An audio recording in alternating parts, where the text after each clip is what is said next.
नमस्कार, आप सभी का स्वागत है भाग्यम में। मैं हूं पंडित चंद्रशेखर शर्मा। दर्शकों, शुरुआत करते हैं आज के सुंदर दिन की ईश्वर के स्मरण और पंचांग के ज्ञान से, क्योंकि जहां पंचांग का ज्ञान आपके लौकिक कार्यों की सिद्धि की चाबी है, वहीं ईश्वर का स्मरण आपके आत्मिक उन्नति का आधार। पंचांग के अनुसार आज दिनांक है 24 जून सन 2024। विक्रम संवत 2081 चल रहा है। आषाढ़ मास है, कृष्ण पक्ष है, ग्रीष्म ऋतु है, तिथि आज की तृतीया है और आज का वार है सोमवार।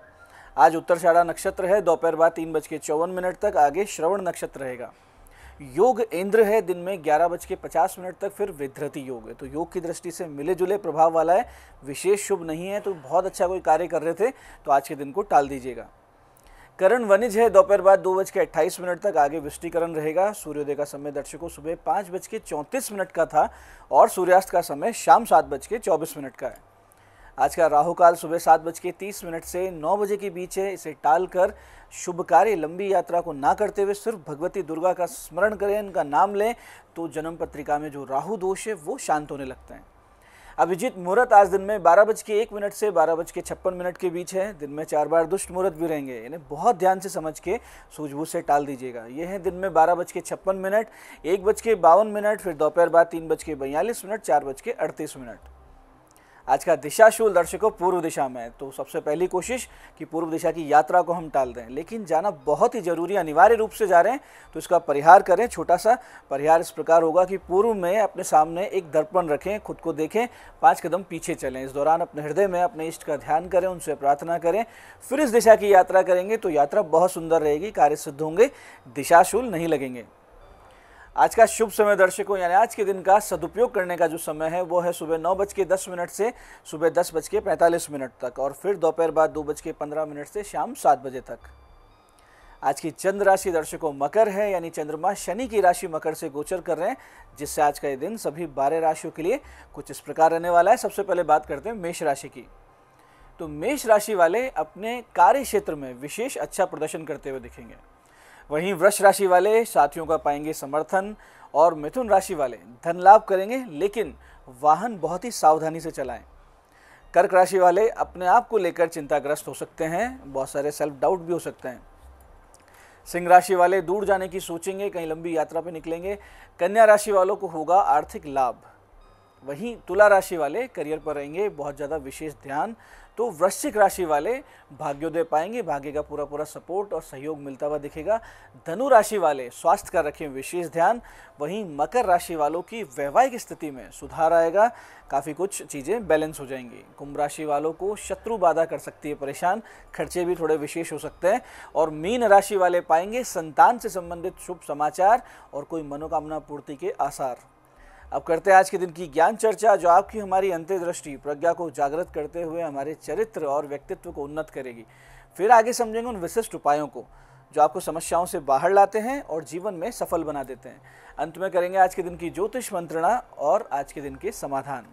दर्शकों, अगर समस्या का मूल अगर पकड़ में आ जाए, समझ में आ जाए, तो समाधान निकलना बहुत ही सरल हो जाता है। संसार की हर समस्या जो हमें फेस करनी पड़ती है, उसका मूल हमारे प्रारब्ध में छिपा है।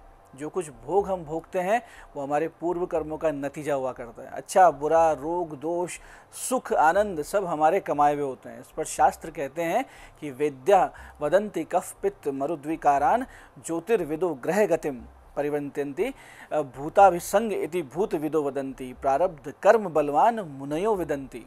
इसका अर्थ ये है कि रोगों के पैदा होने में वैद्य लोग कफ पित्त और वात को कारण मानते हैं।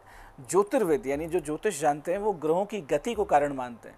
प्रेत विद्या वाले भूत प्रेतों के प्रविष्ट हो जाने का कारण मानते हैं। लेकिन मुनि लोग, मुनि यानी जिसने मनन कर रखा हो, चिंतन कर रखा हो, जिसकी प्रज्ञा जागृत हो, यानी जिसको ज्ञान कैवल्य प्राप्ति हो चुकी हो, वो कहते हैं कि प्रारब्ध कर्म ही इसका कारण है और वो प्रारब्ध कर्म को ही बलवान मानते हैं। इसलिए प्रारब्ध कर्म को हम सुधारें, इसके लिए जप तप दान को अपने जीवन का हिस्सा बनाइए, साधनामय जीवन जिए, तो बहुत जल्दी इन समस्याओं से बाहर आएंगे और जो मूल कारण है हमारे समस्याओं का, पीड़ाओं का, उसका नाश करते हुए बहुत ही सुंदर जीवन हम बना लेंगे। तो दर्शकों, ये थी आज की ज्ञान चर्चा। अब बात करते हैं उन विशिष्ट उपायों पर जो हमें ईश्वर की कृपा एक शक्ति स्रोत प्रदान करते हैं, जिनकी सहायता से हम हमारे संकटों का नाश करते हुए अपने जीवन में सफलता की ओर आगे बढ़ते हैं। सबसे पहले बात करते हैं उनकी जिनका जन्मदिन है। तो जिनका जन्मदिन है, आप सब आज छेने की मिठाई का प्रसाद अर्पित कीजिए शिवालय में और फिर निर्धन बच्चों में उसे बांट दीजिए। साथ ही आज पक्षियों को 4.25 किलो ज्वार और किसी वृद्ध निर्धन महिला को दिए गए वस्त्र दान आपके आने वाले वर्ष को बहुत ही सुंदर बना देंगे, इसमें कोई भी संदेह नहीं। ऐसे दर्शकों, जिन महिलाओं को घर में कलह और विपरीत परिस्थितियों का सामना करना पड़ता है, बहुत ज़्यादा परेशान हो जाती हैं, उतना सम्मान नहीं मिलता जो अपेक्षित है, बात बात पर कोई झगड़े होते हैं, ताने सुनने को मिलते हैं, बहुत ज़्यादा समस्याएं बढ़ चुकी हो, ऐसे में एक तो नीले काले कपड़ों से थोड़ी सी दूरी बनाएं, क्योंकि राहु और शनि का रंग है, तो राहु शनि एक दूरी देंगे, रिश्तों में खटास लाएंगे। तो लाल गुलाबी पीले वस्त्र पहनना शुरू करें। उज्जवल रंग है, भगवती पार्वती के चरणों में कुमकुम अर्पित करें, कुमकुम लगाएं और उससे अपने माथे पर तिलक लगाएं। मांग भरने में भी उसी कुमकुम का प्रयोग करें और फिर नित्य शिवालय जाकर शिवजी पर चंदन या कस्तूरी का इत्र अर्पित करें और रुई में लेकर करना है और फिर भगवान को लगाएं और माता के चरण छूकर और उनसे आशीर्वाद लेकर इस मंत्र का 10 से 20 मिनट मानसिक जप पूरे मनोयोग से, पूरे विश्वास से अर्थ को हृदय में आत्मसात करते हुए करें। जो परिणाम प्राप्त होंगे वो देखकर आप स्वयं चकित रह जाएंगे। मंत्र इस प्रकार ध्यान से समझिएगा। ओम पार्वती सर्वमंगलाय नमः। ओम पार्वती सर्वमंगलाय नमः। जितने ज़्यादा जप करें, मन ही मन करते रहें, दिन भर करते रहेंगे, बहुत अच्छा फल मिलेगा। ऐसे दर्शकों, वो लोग जिनको अध्यात्म में बहुत ज़्यादा रुचि है लेकिन साधन भजन का ज्ञान नहीं है, विधि विधान का ज्ञान नहीं है, कहीं से कोई रास्ता नहीं मिल रहा है, गुरु नहीं मिल रहे हैं, या फिर वो जो साधन भजन करते हैं लेकिन समय समय पर उसमें ऐसे विघ्न बाधा आ जाती है, ध्यान करने बैठते हैं, कंधों में दर्द हो जाता है, सिर चकराने लगता है, मन नहीं लगता है, उबासी आती है, बहुत सारी पीड़ाएं होती हैं।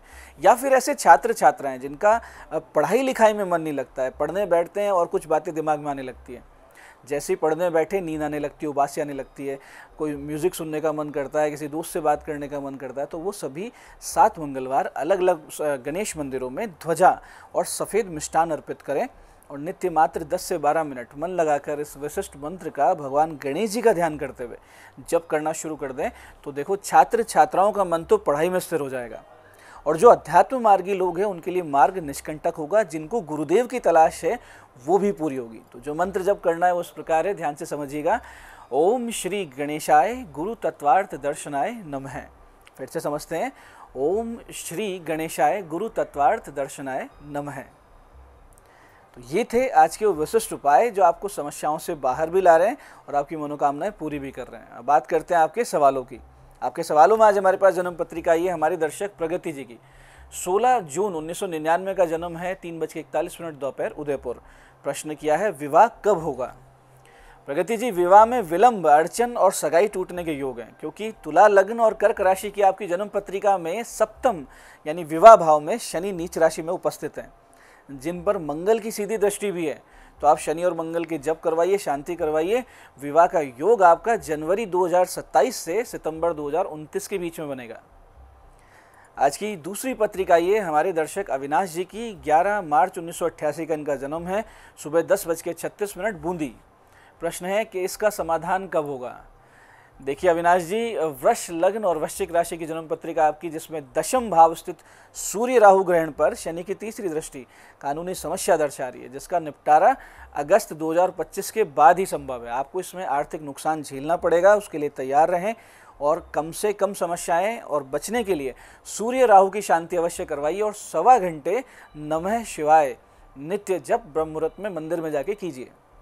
आज की तीसरी पत्रिका ये हमारे दर्शक पवन जी की। 1 जुलाई 1991 का जन्म है, शाम 8:02 गंगानगर। पार्टनरशिप में व्यापार करें या नहीं, ये इनका प्रश्न है।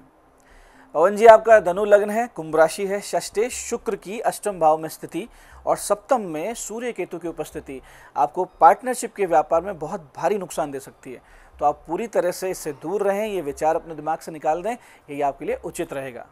और तो ये था आज का पंचांग, आज के विशिष्ट उपाय और ज्ञान चर्चा। मैं पंडित चंद्रशेखर शर्मा ये आशा करता हूँ कि आप बताए हुए उपायों को सही विधि, सटीक समय और अटूट श्रद्धा से करके पूरा लाभ उठाएंगे और जो ज्ञान चर्चा, जो सत्संग हमने किया है, इसे अपने जीवन में उतारकर अपने जीवन को शिवमय, सत्यमय और आनंदमय बनाएंगे।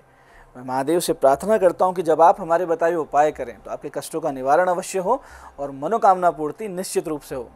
कार्यक्रम में बने रहने के लिए बहुत बहुत साधुवाद। भगवती आप सबका कल्याण करे। जय आदिशक्ति।